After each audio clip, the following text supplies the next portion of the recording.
It is really, really dry in the UK at the moment. We've just had the driest March since 1961, I think. I think the Met Office came out and said it's the driest March in England and Wales since 1961. It's really, really dry. Drier than a witch's broomstick. It is really, really dry at the moment. Some things around the plot have been suffering as a result of that. Particularly the smaller things like the seedlings and the seeds that I've direct sown. I have found that I've been going over with a watering can, keeping the soil moist. Like with the carrots, for example, if I don't keep the soil moist, they're not going to germinate, and actually they have started to germinate now, which I'll show you in a bit. The ground has started to crack in some areas. My water butts are now empty, and I'm actually thinking about getting an IBC. I'm thinking of connecting the IBC up to the shed, and that way I'll have much more water. The water source on site has been turned off up until just a few days ago actually, to save money, which makes sense. Everything's going up in price and the committee need to save money. You know, I can't really blame them for that, to be honest. But because it's such an exceptionally dry month, it's not rained in April yet, and it's the middle of April. Where are the April showers? Usually it's a cool and wet month in the UK, and it's not rained at all. So strange. But because it's been so dry, they've made the decision to turn the water back on early. It was supposed to come on, I think, the 1st of May, but they've turned it on early. So yesterday I had a good watering session. I just went round with the hose pipe and gave things a bit of a water, good soaking, because then beds were drying out. That's the problem with raised beds, they do dry out quicker, and when we've got weather like this, it can be a bit of a problem. Anyway, let's have a look around the plot and see what's going on this week.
Tell you what, it is a lovely day, I'll tell you that now.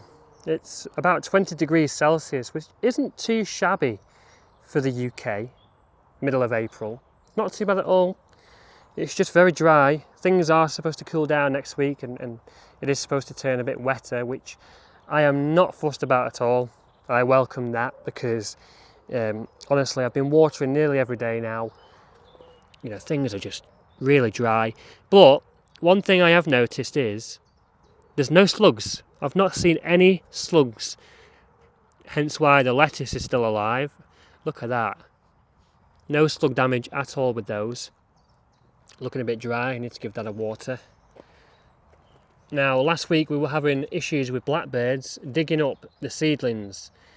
A couple of beds I've had to net over, just quickly, I just threw it over, just to stop them from attacking them. Well, they weren't attacking the seedlings, they were actually digging for worms. But by doing so, they were digging up seedlings. We've got rocket in there, and obviously they've not been touched now because we've netted them. We've got some mustard starting to appear in there, and also our red chard, Swiss chard, sorry.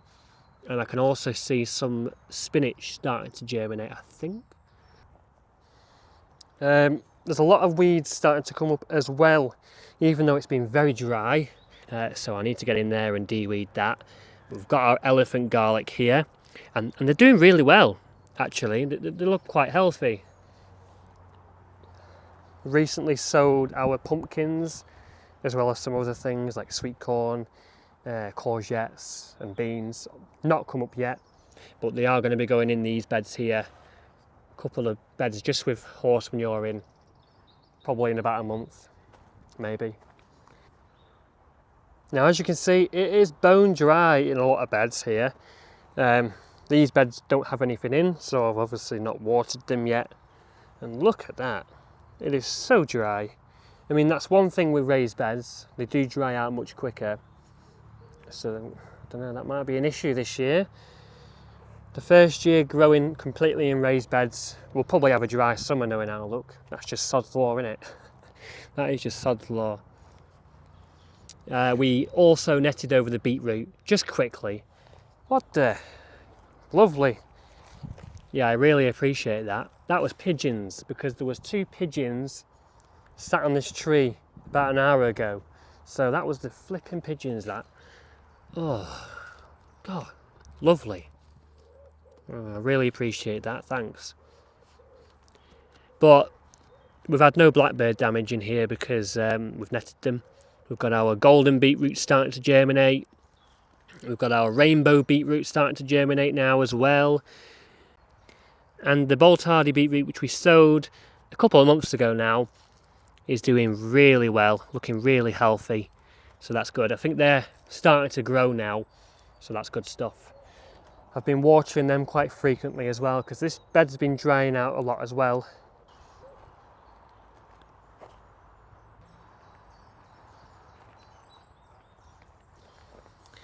Now finally we're starting to see some signs of life with the asparagus. We weren't seeing much for a while, but now they're starting to pop up everywhere now. And this is the first year we'll be able to harvest them.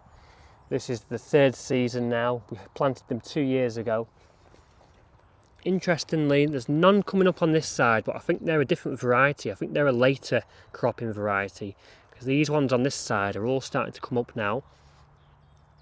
Yeah, looking good. I'm just waiting for a few more spears to appear, and then we can hopefully go in there and start harvesting them. I'm going to give it another week or 2. We'll come back to those and see. Now the carrots have finally started to germinate as well, but I'm keeping a close eye on them because the slugs can just bulldoze the whole lot in one night. But there are quite a few seedlings starting to pop up now. We've got our early nants and we've got our rainbow carrots. So yeah, very small.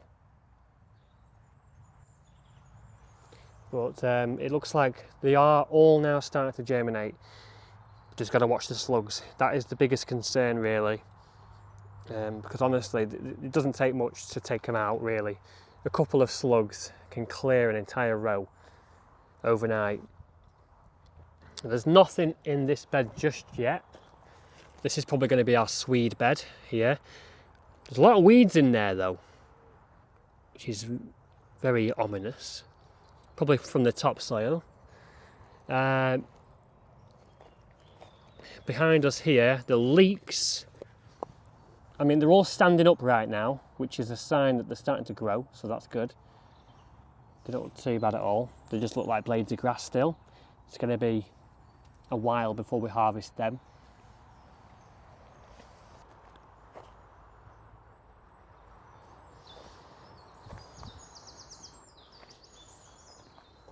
I've been watering this end of the bed almost every day because we have some leeks which I've sown in here, and it looks like we have got signs of life there. Yeah, they are starting to germinate. We've got our earliest sowing there planted, and then we've got a sowing here direct, which I will separate and plant in this area probably in the next month or 2. We've got our Ailsa Craig onions here. Although, what's happened there? It looks like one of them has been attacked by something. That's just been completely sheared in half. Not too sure what's happened there. This is why we have spares, because we have things like that. It's probably a bird that's picked it off, or it's probably not a slug. I don't think it's going to be a slug because we've not seen any of those. Look how much this has started to warp. Probably because the wood was wet when I got it, and because it's been so dry and it's dried out, it's actually warped. That doesn't look very good.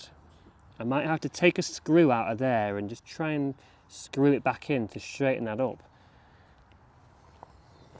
The rest of them seem to be okay. It's just this one.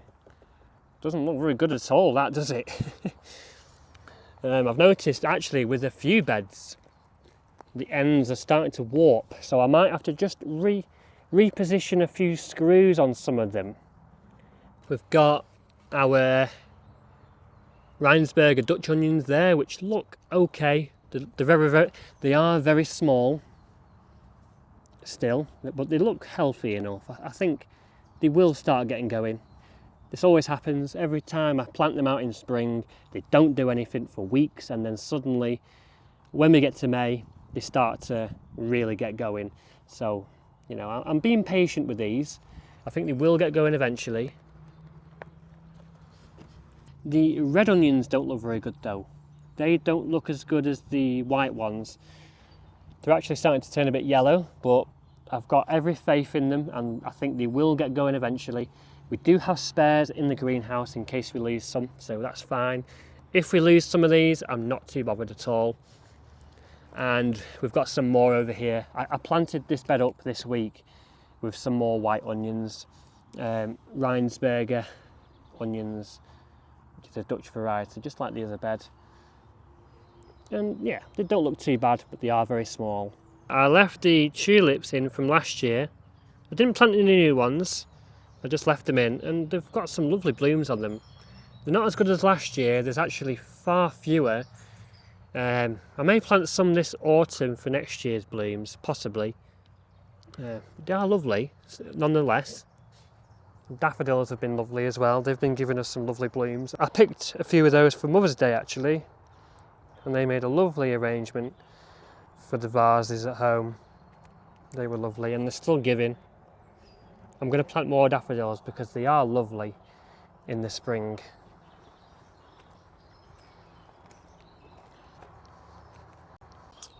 Now this is actually the messy side of my allotment, which I don't show you guys very often. It's quite neglected, to be honest, and needs a bit of work.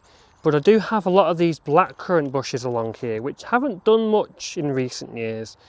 But look at how many flowers there are on there. It is absolutely loaded with them. Usually it's not. Usually I only get a handful. But look at that. It is full.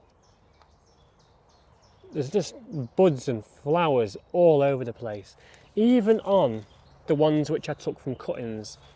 I've got an established plant here, but I've also got these along here which I think I took cuttings, I think it was 4 years ago. I planted these from cuttings and they've taken really well, and they're covered in flowers. We're going to have to net these over really well, because the birds will be all over these like beans on toast. I'm not kidding you, they'll be on these very fast. Beautiful stuff. Yeah, things aren't that great on this side of the plot. It is a bit messy. Everybody has a messy side of the plot, I suppose. I'm going to put some beans here as well. I've got a bed over there for the beans, but I'm going to build a wigwam support here. It does get a bit of shade, but I think we should get away with growing beans here. I wonder if the weather's got anything to do with all the flowers on the blackcurrants. We have had some very nice weather this far in spring already. And it was a mild winter as well. I wonder if that's got anything to do with it. So last week we risked it for a biscuit and we stuck the peppers in the polytunnel because I figured it'd be better to plant them in the polytunnel than keep them at home because they were suffering. because they needed potting on. We've picked a few spring onions the other day as well, by the way. They were lovely. They were really nice. I planted them last autumn. We've got... These don't look too great, I think because some of the water dropped on the leaves and they've got a bit of sun scorch. But apart from that, they don't look too bad at all. It's very warm in here. I'm hoping this fleece keeps that warmth in the beds. The soil is nice and warm. Oh yeah, that soil's lovely and warm. So I think they should be fine under here. The soil is going to stay warm, and as we go into the night, that will release heat, and the heat will be kept under this fleece. So I've got no doubts about these peppers being okay. Yeah, they don't look too bad at all, really. I'm just going to let them grow a strong root system. I'm going to keep taking the flowers off for the next few weeks whilst they establish, and I'll let you know how they do in the coming weeks. So there's lots of things going on in the greenhouse at the moment. It is rammed with stuff. We planted the courgettes, the pumpkins, the sweet corn and the beans last weekend, but obviously it's not been very long, so nothing's started to germinate yet. In the next week or two they will. We've got loads and loads of brassicas over here. We've got sprouts over here, which we thinned out. They look really good. Look at that. Excellent. We've got broccoli, we've got cauliflower here, doing really well. The broccoli looks amazing. More broccoli over there. Cabbages as well, doing really well. These will be going out really soon actually, because they're getting to a really good size actually, and there's roots coming out the bottom.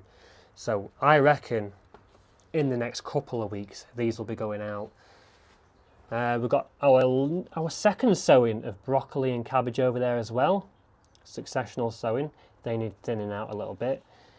We've got our red cabbages, which are a good few years out of date now, but it looks like there are some of them starting to germinate. Look at that. So that's a bonus. I was really surprised when I saw them germinating. I didn't think we were going to get them to germinate.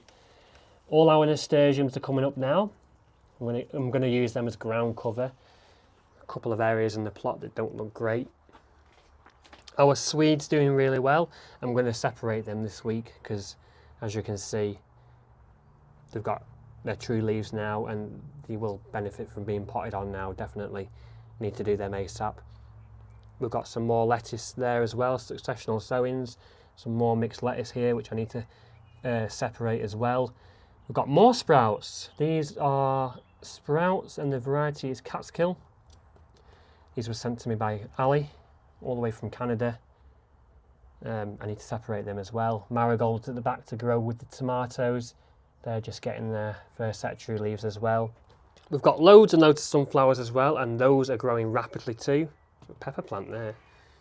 I decided to keep this. This is actually the experimental one. I stuck this in here a few weeks ago and it's doing really well. Looks really healthy.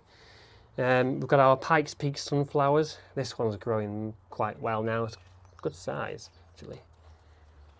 But there's roots coming out the bottom like crazy.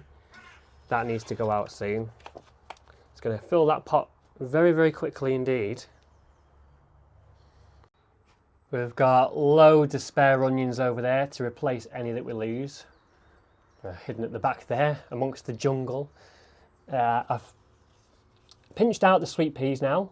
I pinched the tops off and I've stuck them in some compost. I was a bit lazy with it, to be honest. I just stuck them in a pot of compost. I've done this before and they've sprouted okay. If you're pinching out your sweet peas, you can actually use the tops that you pinch out and you can plant them as cuttings and you can actually root them and turn them into more plants, which is really good if you're wanting more sweet peas but it's too late to sow any. You know, now mid-April, it's getting on a bit now, so you know it's good to be able to do this if you want to do that, if you're pinching them out. We've got our giant single sunflowers and there's loads of them. They look really healthy. Really pleased with how they're doing. Those will be going out soon as well. We're just going to have to keep an eye on the slugs.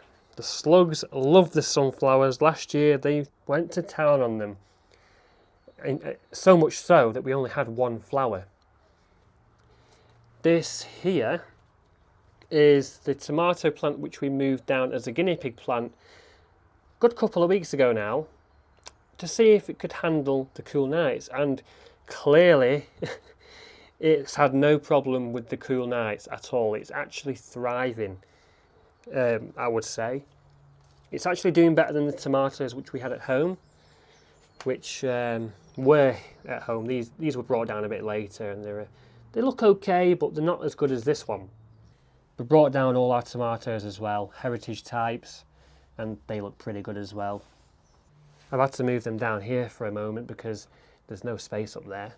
I'm just going to let them do their thing for another couple of weeks before I pop them on again. We've got more stuff down here as well, more sunflowers, dwarf ones there.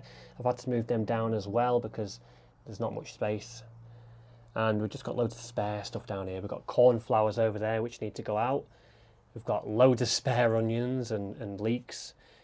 Even more sunflowers there, spare onions. So some of you may have seen that I did a potato video last week where I planted these potatoes. But in that video I actually planted all of these ones. There were a few buckets which I actually secretly planted about a week before that. And those have all started to come up now. The reason why I just quickly put them in is because they were getting really long and spindly. The shoots were getting really long. And they were actually the seed potatoes which I saved from last year. And they were starting to grow quite crazily actually. So I just threw them in. And they're coming up. They're all doing really well. This variety is called Cara. They're a lovely red-skinned variety. Sorry, no, they're not. They are a white-skinned variety. Yeah, Cara, which is a purple-eyed, white-skinned variety, and they were really nice last year. So I've decided to grow them again. Yeah, they're looking really good. The rest of them haven't come up yet. We've got Kestrel second early and Maris Piper main crop. And they're probably going to be another week or two yet before we see them. But yeah, they're all there. 40 buckets. Is it 40 buckets? 2, 4, 6, 8, 10, 12, 14, 16, 18. Yeah, 40 buckets. 2, 4, 6, 8, 10, 12, 14, 16, 18. Yeah, 40 buckets of potatoes. Should give us enough. The strawberries are looking really healthy. They look really good. I'm really tempted to get more varieties though, because there's quite a bit more space here. I feel like I'm wasting space a little bit here. But when they start to get fruit on them, I'll stick some of that green netting over the top. I'm going to need a lot of netting. It's a big space. It's 10 foot by 10 foot this. Yeah. But these are the bare root strawberries we got this year. Malwina, El Santa and Marshmallow. Most of them grew. There was 1 or 2 plants that didn't make it, but most of them made it, and they look really healthy. There's some flowers starting to appear there. I'm not too sure whether to pick them off and let them grow this year just without the fruit and then let them fruit next year. Let me know what you think. Should I let them produce a crop this year? But they do look really healthy. So that's good. These ones over here are just from runners, from plants that I already had. So I don't even know what variety they are, to be honest. Maybe Cambridge favourite. So my mum's planted all her set-grown onions in the raised bed now as well. She's filled one of them up. But she's going to fill the other 3 up next week. Well, in the next few weeks, hopefully. We'll fill them up gradually. There's no rush. Just going to take your time and do it. Managed to get most of them in here. Good stuff. Thanks for watching everyone. That's today's little update. Things are looking really good, mid-April. So that's all for now guys. Happy gardening, enjoy the weather, enjoy being out in the garden. I will see you in the next one.